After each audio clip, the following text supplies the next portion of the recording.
नमस्कार, मैं पवन खत्री और आप देख रहे हैं इंडिया न्यूटन। और आज हम आए हैं पूना के अंदर। पूना से हम भोर की तरफ जाते हैं तो रास्ते में एक संस्थान है जो जीवन संजीवनी के नाम से है। तो यहाँ हम आज मिलने आए हैं स्वामी भक्ति प्रकाश जी से। सबसे पहले मैं आपको परिचय दे दूं, स्वामी भक्ति प्रकाश जी तो 30 साल की उम्र में समाज की सेवा में लग गए। शाश्वत चिकित्सा के माध्यम से हर मरीज, हर तरीके के मरीज को ठीक करते हैं और उसमें कोई दवाई वगैरह भी नहीं दी जाती है। सारी चीजें स्वामी भक्ति प्रकाश जी से जानेंगे। तो सबसे पहले स्वामी जी आपका स्वागत हो। हर हर महादेव।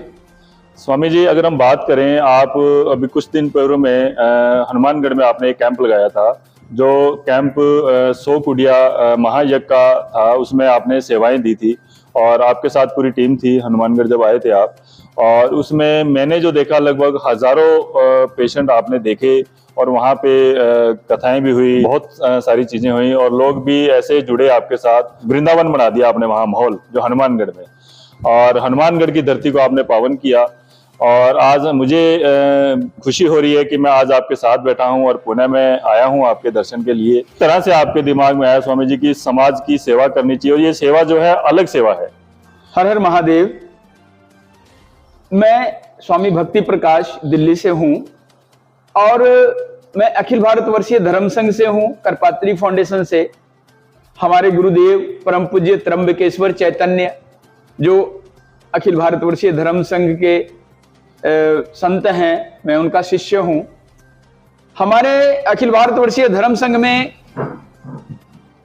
देश दुनिया की सेवा के लिए चिकित्सा सेवाओं के ऊपर काफी शोध किया जाता है। मंत्र चिकित्सा, शाश्वत चिकित्सा, अन्य प्राकृतिक वैसी वैदिक चिकित्सा पद्धतियां जिससे हमारा समाज अनजान है, जो हजारों लाखों सालों से हमारे समाज को स्वस्थ रखने के लिए हमारे ऋषि मनीषियों ने दिया था, हम उसके ऊपर काम करते हैं। हमारी संस्था उसके ऊपर काम करती है और मैं शाश्वत चिकित्सा के माध्यम से, जिसके प्रणेता ऋषि आंगिरसी हैं और हजारों लाखों सालों से ये विद्या हमारे भारतवर्ष में है, लेकिन अभी तक ये आश्रमों में घूम रहा था। ये पहली बार है कि जीवन संजीवनी हेल्थ केयर फाउंडेशन के माध्यम से पूरे समाज को बांटने का बीड़ा हमारे संस्था के संस्थापक राजेश चौहान जी के माध्यम से, हालांकि वो इंजीनियर हैं, लेकिन जितने भी अपने पुरातन विद्या है, जो शाश्वत चिकित्सा विद्या है, उसके ऊपर वो काम कर रहे हैं। उन्होंने अपना जीवन लगा दिया है, जीवन का लक्ष्य बना लिया है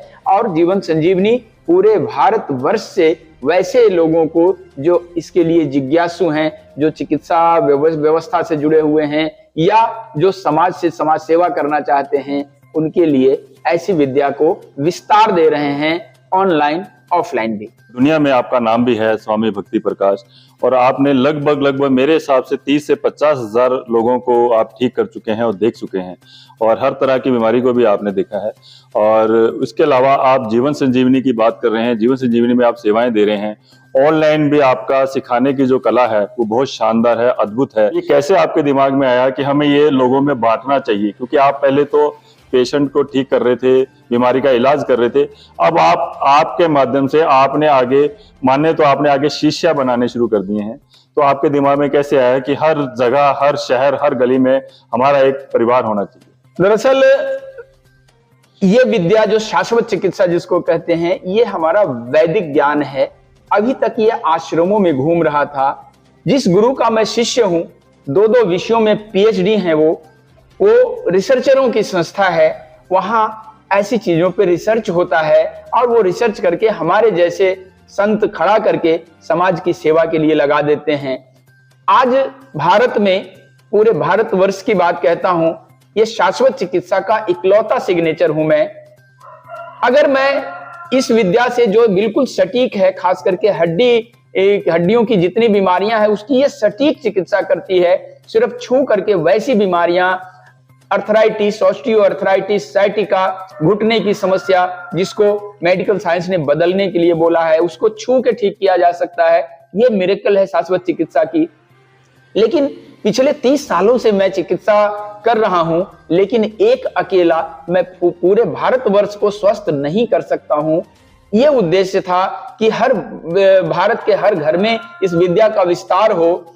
जब राजेश चौहान जी से मेरी मुलाकात हुई जीवन संजीवनी में, उनके जीवन का भी लक्ष्य और उनके जीवन का भी उद्देश्य यही था। वो नाड़ी चिकित्सा के महारत हासिल किए हुए हैं, उनके पास नाड़ी चिकित्सा का ज्ञान है, मर्म चिकित्सा का ज्ञान है, कर्ण बिंदु चिकित्सा का ज्ञान है, शिवांबु चिकित्सा का ज्ञान है। ऐसी ऐसी चिकित्सा पद्धतियां जो हमारे वेदों में है, हमारे वैदिक युग से चला आ रहा है, आज वो विलुप्त होने की स्थिति में है। राजेश जी ने एक बीड़ा उठाया, उन्होंने एक स्लोगन दिया, एक नारा दिया कि हर घर शाश्वत, हर घर नाड़ी, हर घर शाश्वत, हर घर नाड़ी, हर घर शाश्वत। उनके इसी उद्देश्य की पूर्ति के लिए जब दो ऊर्जा एक साथ मिलती है तो कारवां आगे बढ़ता है। यही उद्देश्य है कि हर घर में लोग जाने, हर वर्ग के लोग जाने, पूरे भारत की सेवा इस नाड़ी विज्ञान से और इस शाश्वत चिकित्सा के माध्यम से हो। यही उद्देश्य लेकर के हम लोग जीवन संजीवनी के माध्यम से पूरे भारत वर्ष में इसका विस्तार दे रहे हैं। आज ऑफलाइन सेशन और ऑनलाइन सेशन के माध्यम से लोग इसको सीख रहे हैं। उनके जो रिव्यू आ रहे हैं, उनके जो रिएक्शंस आ रहे हैं, बहुत ही पॉजिटिव हैं। लोग सीख करके सेवा में लग रहे हैं, ये बहुत ही अच्छी बात है। स्वामी जी, अगर बात करें हम तो डॉक्टर्स हैं या दुनिया की बात करें तो वो लोग इन चीजों को नहीं मानते हैं। वो आज भी विश्वास नहीं करते हैं कि इस तरह की कोई चिकित्सा हो सकती है, क्या हाथ लगाने से ठीक हो जाए। आज जितने भी मॉडर्न चिकित्सा की पद्धतियां हैं, उसका इतिहास 200-400 सालों का है, इससे पुराना इतिहास उनका नहीं है। लेकिन हमारे सनातन का इतिहास लाखों वर्षों का है। तो लाखों वर्ष से पहले जब से मानव आया है इस धरती पे, तो बीमारियां यहाँ होती है। बीमारियों की परिभाषा जो हमारे वेदों में माना जाता है, हमारे आयुर्वेद में माना जाता है कि वात, पित्त और कफ में जो असंतुलन होता है उसको बीमारी कहते हैं। ये वात, पित्त और कफ हमारे शरीर के अंदर ही है, वहीं बनता है, वहीं बढ़ता है, वहीं बैलेंस होता है, वहीं अनबैलेंस होता है।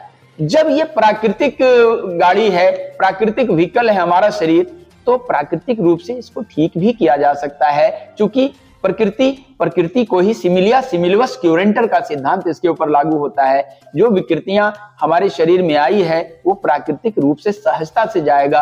अगर अप्राकृतिक रूप से हम इसे करना चाहें तो ज्यादा जटिलता और ज्यादा विफलता आने की संभावना है। स्वामी जी, अगर बात करें बिना दवाई के और सिर्फ हाथ लगाने से आदमी कैसे ठीक हो सकता है?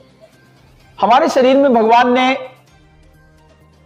जब बीमारियां दी है तो उसके इलाज का भी संसाधन दे दिया है। हमारे जितने हार्मोन्स हैं, हमारे जितने न्यूरोट्रांसमीटर्स हैं, ऑल आर मेडिसिन्स। हमारे शरीर में जो कैल्शियम, आयरन, विटामिन, मल्टीविटामिन जो भी चाहिए, जो भी तत्व चाहिए, हमारा शरीर खुद ही उसका निर्माण करता है। हम जो भोजन लेते हैं, हम जो फल खाते हैं, हम जो दूध खाते हैं, ड्राई फ्रूट्स लेते हैं, हम जो भी खाते हैं उसी में से वो निकालता है और हमारे शरीर को देता है।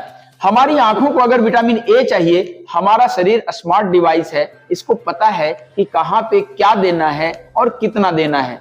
इस शरीर को अलग से कोई डायरेक्शन देना नहीं पड़ता। हमारा काम सिर्फ भोजन को चबा करके अंदर करना भर होता है।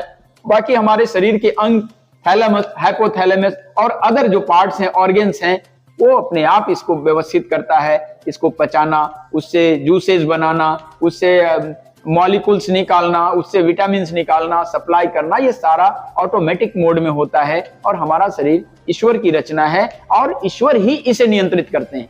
अगर हम बात करें स्वामी जी, हर घर में, हर परिवार में, या हम हर पूरी दुनिया में बात करें, सर्वाइकल है, थायराइड है, माइग्रेन है और वेरिकोज वेन्स है, उसके अलावा आप लकवे की बीमारी है, और अगर हम बात करें बैक पेन की जैसे है L1 से लेके L5, L6 तक, और घुटने का दर्द है, एडी का दर्द है, या कमर का दर्द भी बोल सकते हैं हम, तो ये कौन कौन सी इन बीमारियों का इलाज अपने कर सकते हैं, या इनके अलावा भी कोई बीमारियां हैं जिनका हम इलाज कर सकते हैं? शाश्वत चिकित्सा के माध्यम से, चूंकि ये पौराणिक विद्या है और ये खास करके हड्डी से हड्डी जनित बीमारियां, ऑर्थो से रिलेटेड जितनी भी बीमारियां हैं, बहुत ही सहजता पूर्वक, सरलता पूर्वक पंच तत्वों को बैलेंस करके, क्योंकि हमारा शरीर 5 तत्वों से निर्मित है। हमारे वेदों में यही उल्लेख किया गया है, हमारे ऋषियों ने यही उल्लेख किया है कि हमारा शरीर 5 तत्वों का मेल है और 3 दोषों का खेल है, 7 धातुओं का जाल है। ये 7 धातु जब बैलेंस होते हैं तो हमारा शरीर स्वस्थ रहता है। और ये शाश्वत चिकित्सा के माध्यम से इसको प्राकृतिक रूप से ये सारे तत्वों को बैलेंस करने का एक सिस्टम है शाश्वत चिकित्सा, जिसको ऋषि आंगी ऋषि ने लाखों साल पहले उल्लेख किया था। और ये चिकित्सा तब से जीवित है। लेकिन आज जितनी भी हमारी पुरातन विद्या है वो आज आश्रमों में सिमट के रह गई है, क्योंकि आज जिस मॉडर्न युग में हम जी रहे हैं, जिस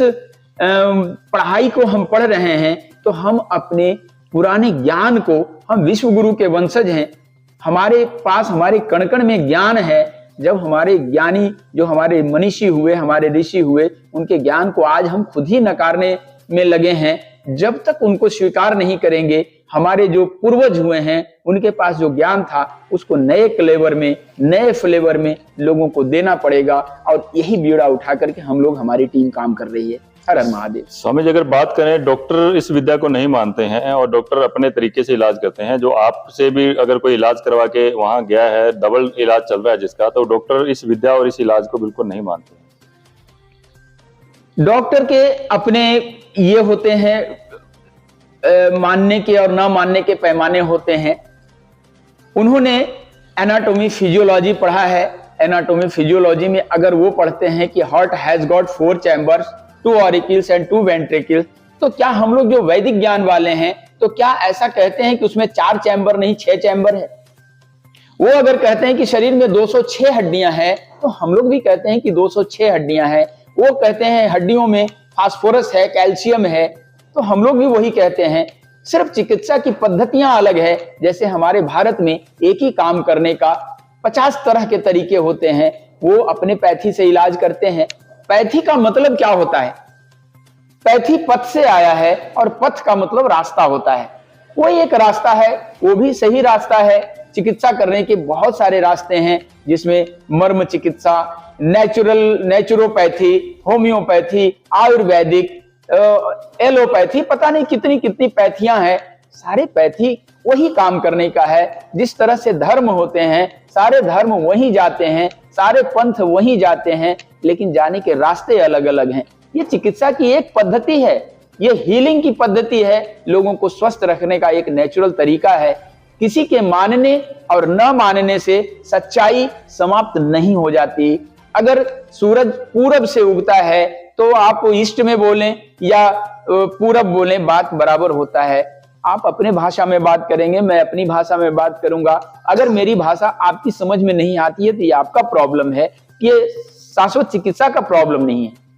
कितनी पुरानी बीमारी का इलाज इसमें हो सकता है और यहाँ कितनी बीमारियों का, कौन कौन सी बीमारियों का इलाज हो सकता है? स्वामी जी, आप थोड़ा सा विस्तार से। इस दुनिया में जितनी भी चिकित्सा पद्धतियां हैं वो 2 भाग में बीमारियों को बांटे हैं, एक्यूट और क्रॉनिक के रूप में। एक्यूट बीमारियां जो तत्काल सीजन के प्रभाव से, खान पान की अधिकता से या कमी से या अचानक चोट लग जाने से एक्यूट केसेस पैदा होते हैं, एक्यूट बीमारियां पैदा होती है। लेकिन जब बीमारियां कुछ दिन हमारे शरीर में रह जाता है, हमारे वात पित्त कफ में असंतुलन लाने लगता है, हमारे पंच तत्व को प्रभावित करने लगता है, हमारे विचारों को, हमारे शरीर की क्रियाओं को जब प्रभावित करने लगता है, तो वो क्रॉनिक में आ जाता है, यानी पुरानी हो जाती है बीमारी। चाहे वो नई हो या पुरानी हो, ये जो चिकित्सा पद्धति है इसमें किसी मेडिसिन की जरूरत नहीं है। हमारा शरीर जितने भी हार्मोन्स बनाता है सभी मेडिसिन ही हैं। हम जो भोजन करते हैं, हमारा जो रसोई घर है, हमारे मनीषियों ने उसके ऊपर इतना रिसर्च किया है कि हमारा रसोई घर एक मेडिकल स्टोर के जैसा काम करता है। हमारे यहाँ अगर मेथी भी है तो हार्ट की दवा है, अगर अजवाइन है तो हमारे पेट लीवर की दवा है, गैस एसिडिटी की दवा है। जितनी भी हींग से लेकर के, मिर्च से लेकर के हल्दी तक, हल्दी को दुनिया का सबसे बड़ा एंटीबायोटिक्स माना गया है। अगर हम किसी भी पैथी में जाते हैं, खास करके मॉडर्न पैथी में जाते हैं, अगर मुझे दर्द हो रहा है तो दर्द की दवाइयों के साथ, पेन किलर के साथ वो एंटीबायोटिक्स देते हैं। Antibiotics not an medicine. अगर वो एंटीबायोटिक्स देते हैं तो क्यों देते हैं? इसके पीछे का विज्ञान सिर्फ यही है कि हमारे शरीर के अंदर जो डॉक्टर बैठा हुआ है, जिसको इम्यूनिटी सिस्टम कहते हैं, उसको बूस्ट करने के लिए बाहर से वो एंटीबायोटिक्स देते हैं। यही काम हम शाश्वत चिकित्सा के माध्यम से हम हार्मोन को बूस्ट करके, हार्मोन रिलीज करने के कुछ पॉइंट्स हैं, अगर उस पॉइंट को हम टच करते हैं तो जिस तरह से आप किसी के शरीर को जब छूते हैं तो उसमें भावनात्मक परिवर्तन होता है, उसके सोच में कोई बात आती है, किसी को स्पर्श करने से उसका सेंसेशन जाता है। क्योंकि बाहरी शरीर को जब भी हम छूते हैं तो हमारे शरीर का एक अंग है थैलेमस के रूप में, वो थैलेमस उसको ग्रहण करता है। जो बाहरी जो हमारी जो अनुभव है, अनुभूतियां हैं, उसको वो कंट्रोल करता है। ये अंदर ले जाता है जहां हाइपोथैलेमस बैठा हुआ है, जो अंदरूनी एक्टिविटीज को कंट्रोल करता है, ये ब्रेन को देता है। और ब्रेन वहां से जो हमारे शरीर में दर्द है तो एंडोर्फिन के रूप में नेचुरल पेन किलर रिलीज करता है, और उस पेन किलर से हमारा शरीर जल्दी स्वस्थ होने लगता है। अगर हम खुश होते हैं, हम दुखी होते हैं, हम गुस्सा होते हैं, तो हर तरह के हार्मोन्स हमारे शरीर में रिलीज होते हैं, जो हमारे शरीर को बीमार करता है या स्वस्थ करता है। दिस इज नेचर, यह नेचुरल चीज है, यह प्राकृतिक शरीर है, और प्रकृति ने सारी व्यवस्था कर करके फुल प्रूफ करके हमें धरती पे भेजा है। हम यहाँ के आडंबरों में उलझ गए, सफलता का कोई शॉर्टकट नहीं होता। हम जब बीमार होते हैं तो तत्काल प्रभाव से चाहते हैं कि हम ठीक हो जाएं, और इसी कारण से हमारी भटकन शुरुआत हो जाती है, हम भटकना चालू कर देते हैं। क्योंकि जिस तरह से बीमारी आई है उसी तरह से बीमारी जाएगी। ये प्राकृतिक रूप से ही संभव है कि हम निरोग हो सकें, अन्यथा कभी निरोग नहीं होंगे।